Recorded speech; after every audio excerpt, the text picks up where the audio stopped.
पनवेल शहरात सद्यस्थितीला पाणी टंचाई मोठ्या प्रमाणात निर्माण झाले। लोकांचे हाल होत आहेत। 3 ते 4 दिवसांनी पाणी मिळत असल्यानं पाणी साठवून ठेवण्यासाठी घरासमोर ड्रमच्या रांगा लागल्यात। एका घरात 10 ते 12 मोठमोठाले ड्रम ठेवण्यात आल्याचं चित्र सध्या प्रत्येक घरात दिसतंय।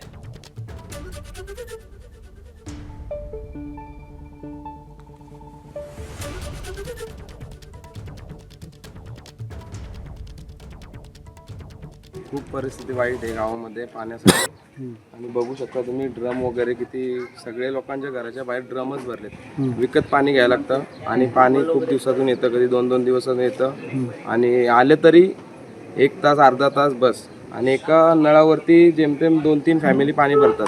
पाणीच नाही, कारण की पाणी जे येतंय जो टँकरवाला येतोय ते आता पूर्ण गावामध्ये तो टँकर फिरवावा लागतोय।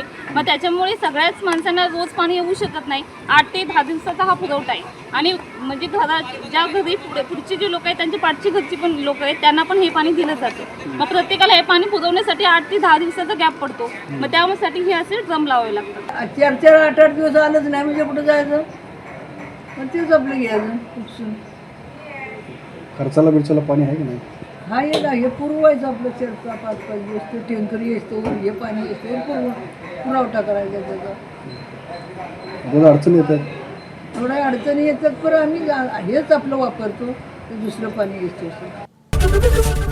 एबीपी माझा, उघडा डोळे बघा नीट।